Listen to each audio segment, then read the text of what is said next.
오늘 주제는 가을의 교훈입니다. 저는 미국을 한 4번 이상 다녀온 것 같습니다. 캘리포니아, 메릴랜드주, 네바다, 뉴햄프서, 로드아일랜드, 펜실베니아, 뉴저지, 플로리다, 매사추세츠, 뉴욕 이런 지역을 다녀봤습니다. 참 잘 살아요. 아주 부강한 나라예요. 19세기 이후에 전 세계를 컨트롤하는 지도적 위치에 있는 국가입니다. 세계의 큰 형님을 자처하는 나라죠. 미국을 지칭할 때 극초강대국이라고 합니다. 사실 미국 이전에는 영국이나 스페인, 네덜란드가 세계 강대 국가였어요. 로마나 몽골처럼 이 우리나라는 침략 강국이었지만 21세기의 미국에 비하면 사실 아무것도 아닙니다. 2012년 기준으로 미국의 국내 총생산량은 20조 6천억 달러, 중국은 13조 6천억 달러. 그 세계 어느 나라도 이 나라의 경제를 따라올 수가 없습니다. 미국의 환율로는 세계 총생산의 22%를 가지고 있습니다. 구매력 평가 대비로는 세계 총생산량의 21%를 차지합니다. 그러니까 지구의 240개 국가 중에 약 4분의 1을 이 나라가 가지고 있는 거죠. 대단한 나라입니다. 이 정도의 경제력은 전성기의 대영 제국보다도 앞서갑니다. 문화적인 면에서 미국은 세계 패권 국가이죠. 감히 지구에 미국을 상대할 나라는 어느 나라도 없습니다. 왜 미국이 이렇게 강한 나라가 되었을까요? 간단합니다. 하나님이 이 나라에게 복을 주었기 때문이죠. 저는 우리나라와 우리 성도들이 이런 큰 복을 받기를 원합니다. 1517년 루터에서 종교개혁이 일어났습니다. 종교개혁은 신앙만의 문제는 아닙니다. 종교개혁이 남긴 경제적 영향은 강력했을 뿐 아니라 장기적이었죠. 특히 신교도와 구교도가 각자의 종교 성향에 맞지 않는 지역으로 대규모 이주함으로 유럽의 경제적 정에 큰 변화가 발생했습니다. 내전이 발생했고요. 개신교인들이 대량으로 캐톨릭으로부터 학살을 당했습니다. 이렇게 되자 탈유럽 운동이 일어났고 그들 중에도 청교도들이 유럽을 대거 버리고 콜럼버스에 발견된 북미 대륙으로 탈출합니다. 거대한 16세기의 엑소더스죠. 그리고 그들이 미국 땅에 와서 자유롭게 신앙생활을 할 수 있게 되었고 그 신앙생활을 하기 위하여 찾아온 것이 오늘의 미국입니다. 그들은 허허벌판에 미국을 건너와서 미국이라고 하는 나라를 세웁니다. 천신만고였죠. 그러나 그들은 굽히지 않고 땅을 개간하고 도시를 만들고 도로를 닦고 그리고 갖가지 문화와 건축을 그리고 정치, 문화, 외교 이런 것들을 만들었습니다. 그게 오늘의 미국입니다. 오늘 미국인들이 이렇게 큰 복을 누리는 것은 그 조상들이 심어놓은 것을 따먹는 열매이죠. 심은 대로 거두는 거죠. 조상들이 신앙으로 깊이 심었더니 하나님께서 그 후손들을 축복하는 거죠. 오늘은 추수감사절 그리고 가을입니다. 가을에는 많은 수확을 거둘 수 있어야 되죠. 그래서 오늘 주제가 가을의 교훈이라는 다소 자연적이고 계절적인 의미를 담고 있는 주제입니다. 그리고 이 가을에는 많은 수확을 거두는 추수의 축복과 감격이 있죠. 감사절에 이 추수, 가을, 열매, 교훈 이런 것들을 아우러 생각하는 시간이 되도록 하겠습니다. 첫 번째 주제입니다. 최고의 씨앗을 파종해야 많은 것을 거둡니다. 6장 7절이에요. 사람이 무엇으로 심든지 그대로 거둔다. 저는 농사를 지으려면 잘 지을 수 있어요. 비닐하우스, 모심기, 곡식 파종하는 일, 가꾸는 일, 거두는 일 무엇이든지 너무 잘 알아요.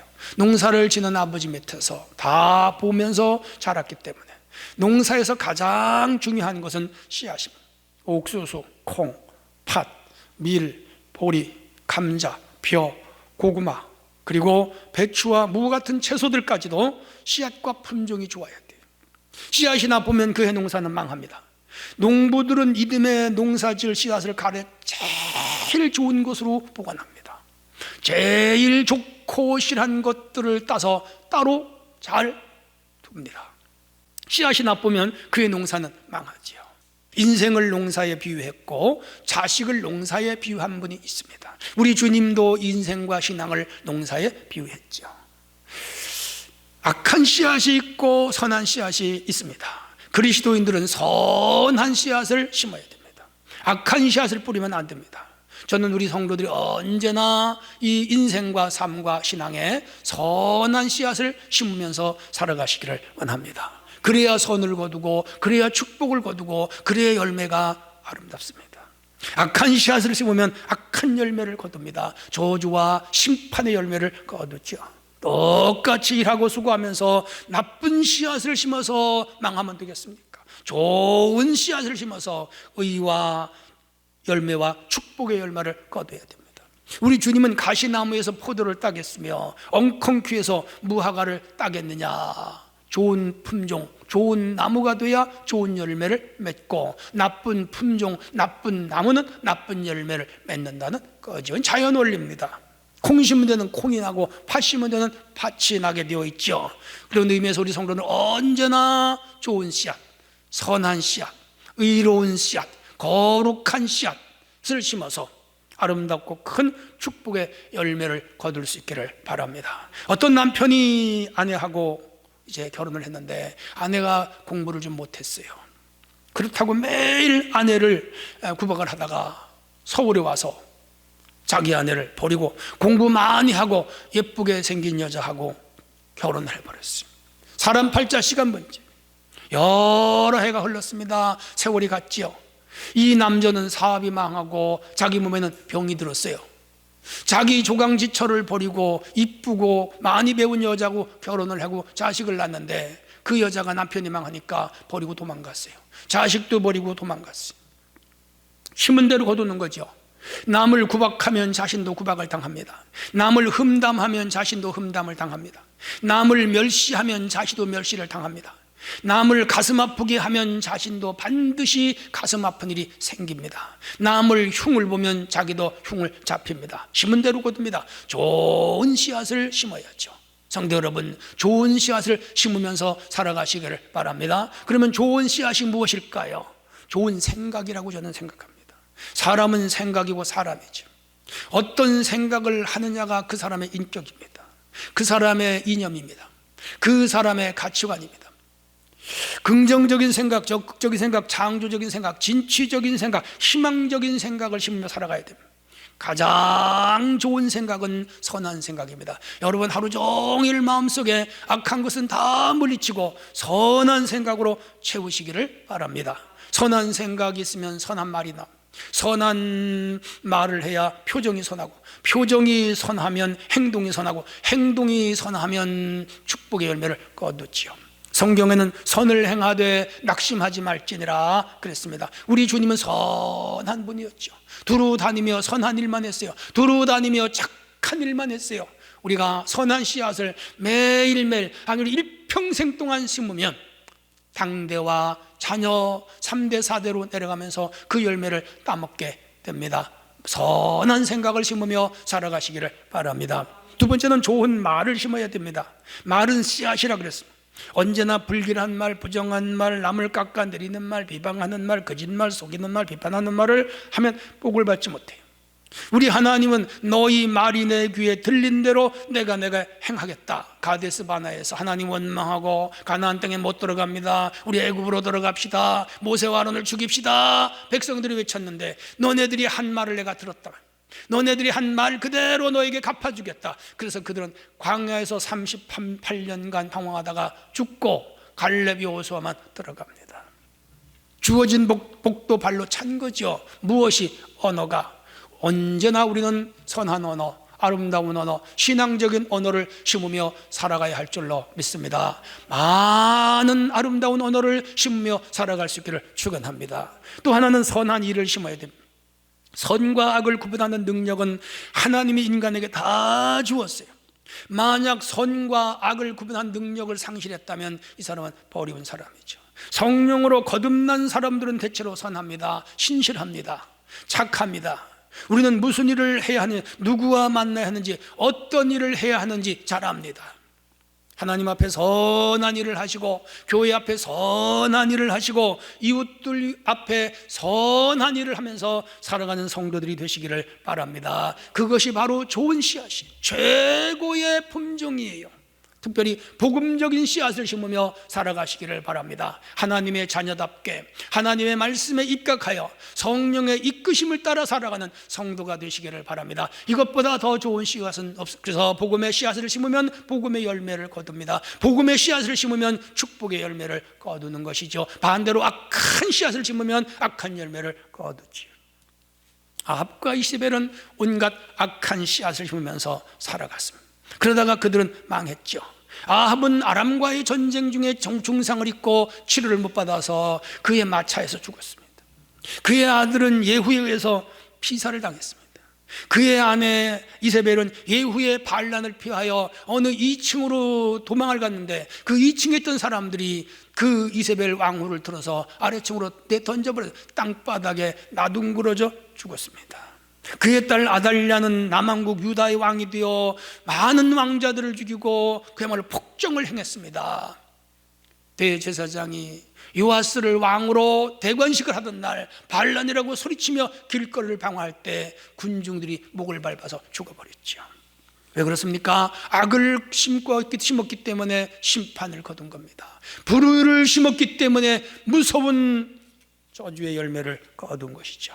좋은 씨앗을 심는 우리 수주중앙의 성도들이 되어지시기를 바랍니다. 할렐루야. 두 번째 주제입니다.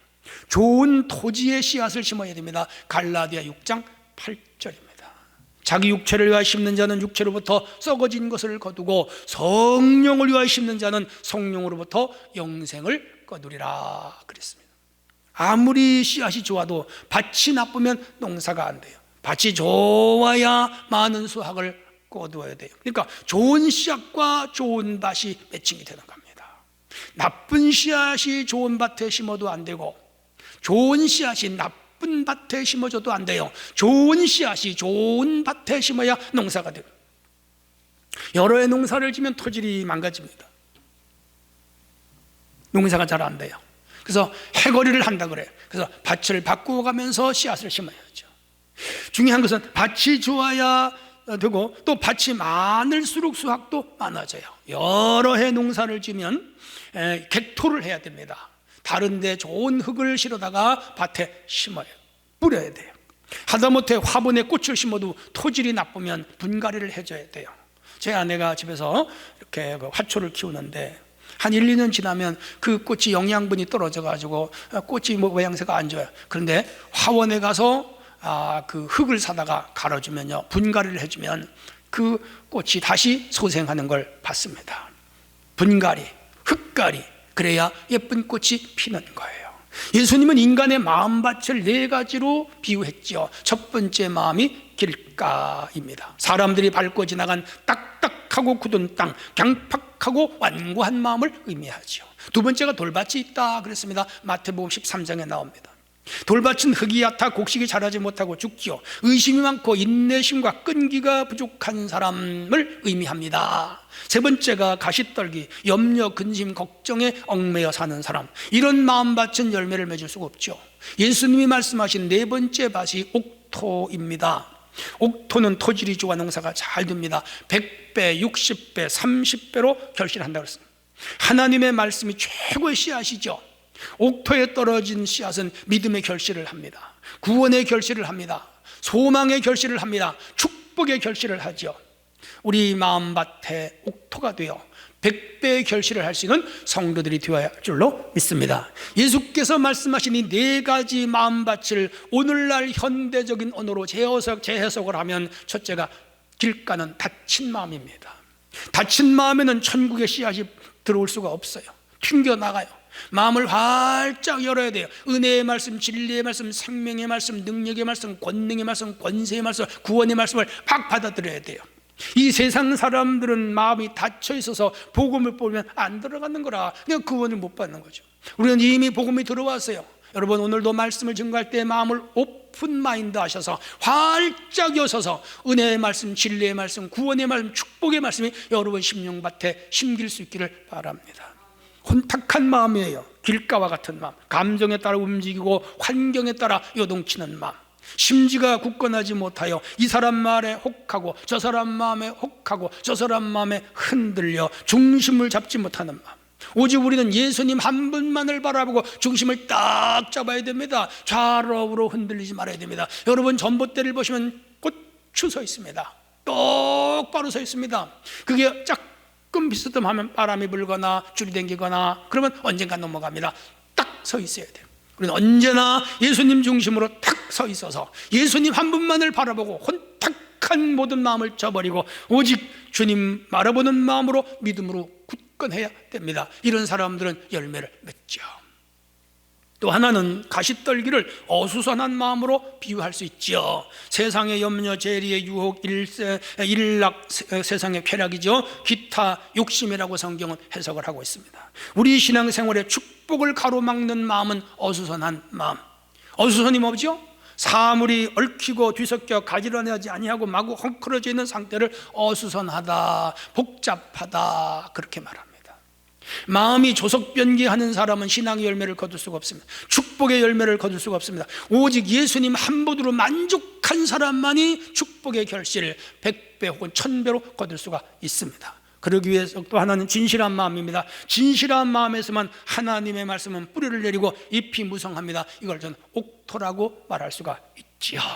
여러분, 진실하고 정직한 마음밭이 되어 예수님 닮은 마음밭이 되어 복음의 씨앗이 들어와 최고의 품종이죠. 우리 속에 100배, 60배, 30배로 결실할 수 있기를 바랍니다. 그러면 옥토는 어떻게 만드느냐, 좋은 밭은 어떻게 만드느냐, 이거 중요하지요.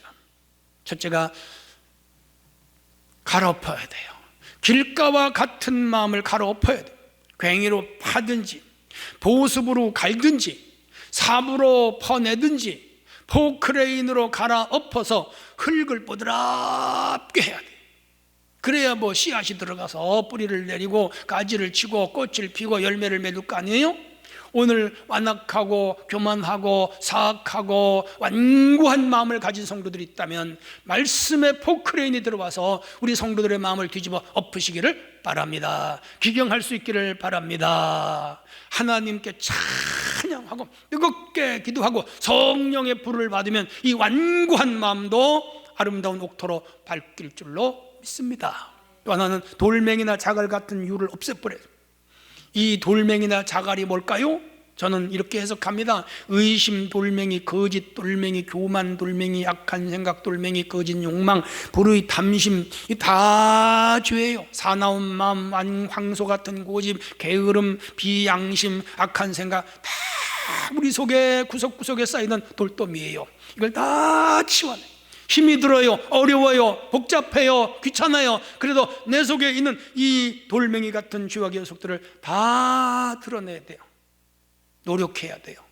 은혜와 진리, 말씀과 성령 안에서 이런 온갖 비옥토적인 요소들을 골라내는 성도들이 되시기를 바랍니다. 부드럽고 겸손하고 온유하고 선한 그런 마음밭으로 바뀔 수 있기를 바랍니다.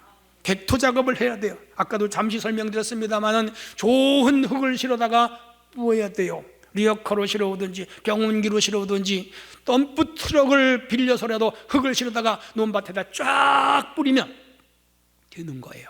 부엽토 같은 것을 실어다가 보면 얼마나 농사가 잘 되겠어요. 우리 마음속에 선한 마음을 주님으로부터 가져와야 돼요. 예배당으로부터 가져와야 돼요. 성경으로부터 퍼와야 돼요. 그래서 우리의 이 악한 마음 속에 하나님의 말씀 선한 은혜로 채워서 아름다운 열매를 거두는 옥토가 되기를 바랍니다. 또 하나는 거름을 주어야 돼요. 토지의 갱신이죠. 이 거름, 예를 들어 뭐 요소라든지 인산이라든지 가리라든지 이게 비료인데 비료도 거름의 일종이죠. 이런 것을 주면 곡식들이 영양 상태가 좋고요, 결실을 잘해요. 우리 마음은 물과 같은 성령, 바람 같은 성령, 기름 같은 성령, 비둘기 같은 성령으로 충만해야 돼요. 하늘로부터 내리시는 은혜의 담비가 쏟아져야 돼요. 그리고 우리의 마음을 뒤집어 엎는 그야말로 거룩한 걸음이 우리 속에 들어와야 돼요.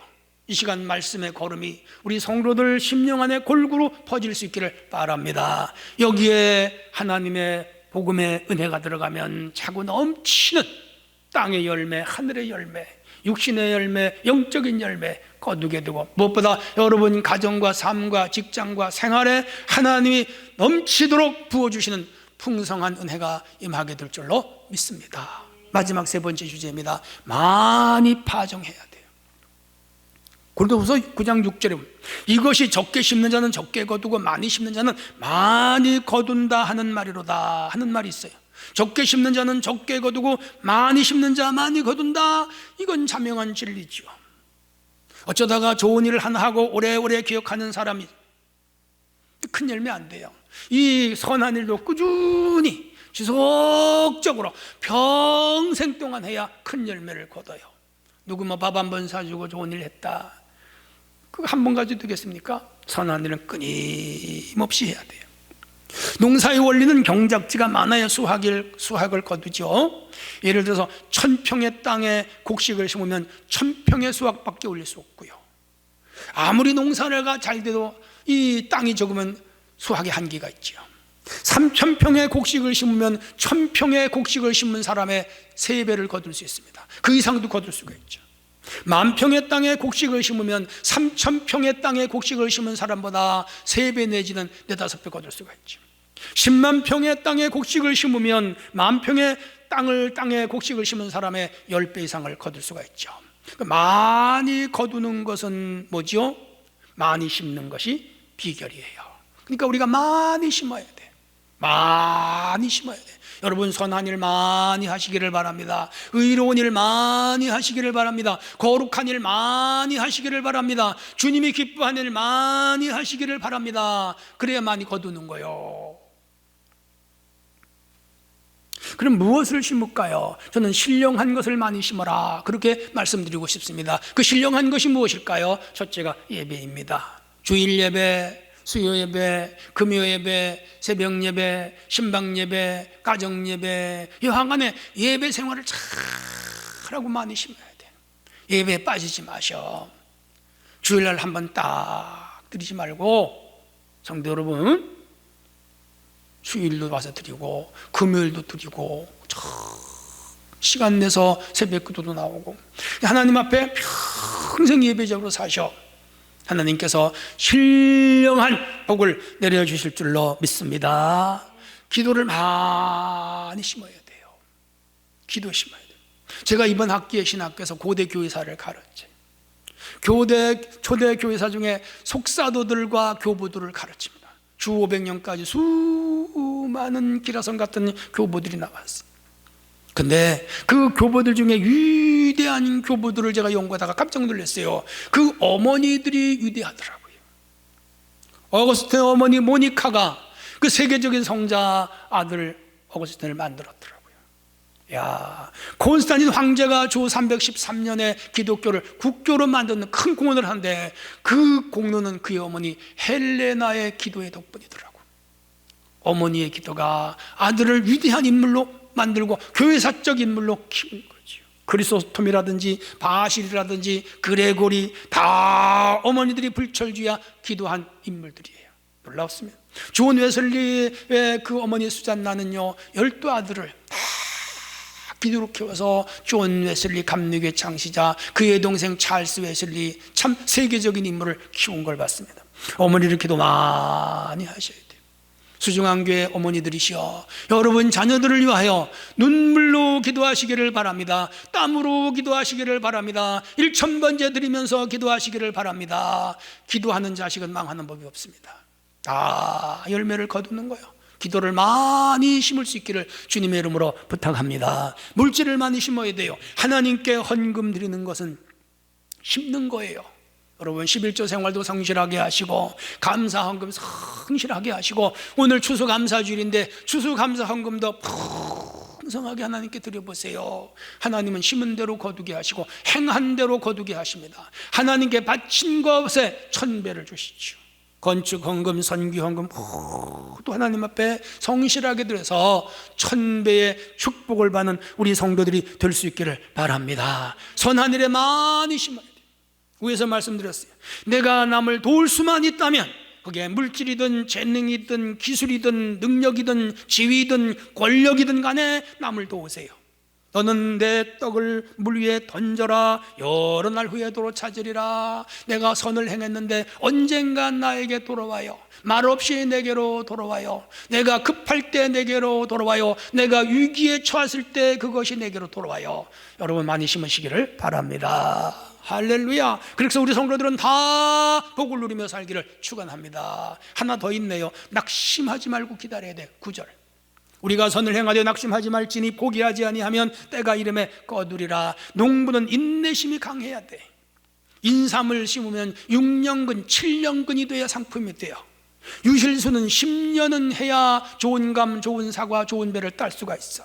벼, 옥수수 이런 것들은 봄에 심으면 가을까지 적어도 3개월에서 5개월은 기다려야 돼. 참고 인내해야 돼. 자녀는 낳아서 최소한 20년은 기다리면서 돌봐줘야 그 자녀가 사회인이 될 수가 있는 거지요. 학교는 적어도 3년, 6년 혹은 4년 기다리면서 다녀야 돼. 참고 인내해야지요. 그래야 우리가 졸업할 수가 있는 거예요. 이 세상에 쉽게 이루어지는 하나도 없습니다. 끈질긴 노력과 인내의 결과입니다. 우리가 선을 행하고 축복을 받는 것도 하루아침에 이루어지는 것은 아니에요. 오랜 세월 참고 기다려야 돼. 아브라함은 갈대우를 떠나서 75살이었어요. 175세에 가서야 그러니까 이제 운명을 거두는데, 그로부터 약 500년 후에 오늘의 이스라엘이 생겨납니다. 그가 하나님께 믿음으로 심는 것이 500년 후에 결실을 본 거죠. 애굽에서 나온 백성들은 광야 40년 후에 가나안 땅에 들어간 거죠. 우리가 하나님께 11조를 드리고 헌금을 바쳐도 이번 주일에 드렸는데 바로 이번 주간에 복을 받는 건 아닙니다. 10년이 걸리기도 하고 20년이 걸리기도 하고 내 자녀대에 가서 복이 오기도 합니다. 인내하고 참고 기다리는 것이죠. 부모님이 심어서 자식이 거두고 손주가 거두고 3대 손이 거두고 4대 손이 거둘 수도 있는 거예요. 그러므로 오늘 우리가 선한 일을 하고 의로운 일을 하되 낙심하지 말고 참고 기다려야 됩니다. 농사는 태풍이 오고 가뭄이 오고 병충해가 오고 냉해가 오고 갖가지 외부적인 아주 나쁜 요인들이 온다 하더라도 참고 기다리면 결실을 거둡니다. 고랭지 채소하는 분들을 보았습니다. 어떤 해는 채소값이 헐값이어서 그 넓은 밭에 배추나 물을 갈아 퍼버려요. 망하는 것 같아. 그런데 그 이듬해 한 2, 3년 지나니까 또 고랭지 채소값이 뛰어가지고 하루아침에 벼락부자가 되더라고요. 그러니까 한 번 실패했다고 낙심하지 말고 또 끈기 있게 하면 2년 후에 3년 후에 또 열매를 거두게 되는 것을 보았습니다. 직장 생활하거나 사업을 하거나 자녀를 키우거나 여러분 인생길에 선하게 살아가되 정직하게 살아가되 오늘 당장 열매가 없고 이 코로나19와 같은 환난기에 어려움이 있다 하더라도 낙심하지 말고 참고 기다리면 반드시 좋은 날이 올 줄로 믿습니다. 선하게 사세요. 의롭게 사세요. 오로지 교회를 중심으로 사세요. 그러면 하나님께서 반드시 성도들에게 의로운 열매, 축복의 열매를 거두게 할 줄로 믿습니다. 결론입니다. 제일 좋은 씨앗을 심으세요. 좋은 밭에 심으세요. 많은 양의 종자를 파종하세요. 그리고 인내하고 참으세요. 때가 되면 하나님께서 반드시 큰 열매 거두게 할 줄로 믿습니다. 이것이 가을에 주는 교훈입니다. 이 가을에 자연 농사뿐 아니라 인생 농사와 영적인 농사를 깊이 생각하면서 나는 풍성한 수확을 주께로부터 거두게 되리라, 이런 소망을 가지고 살아간 우리 모두가 되어지시기를 바랍니다.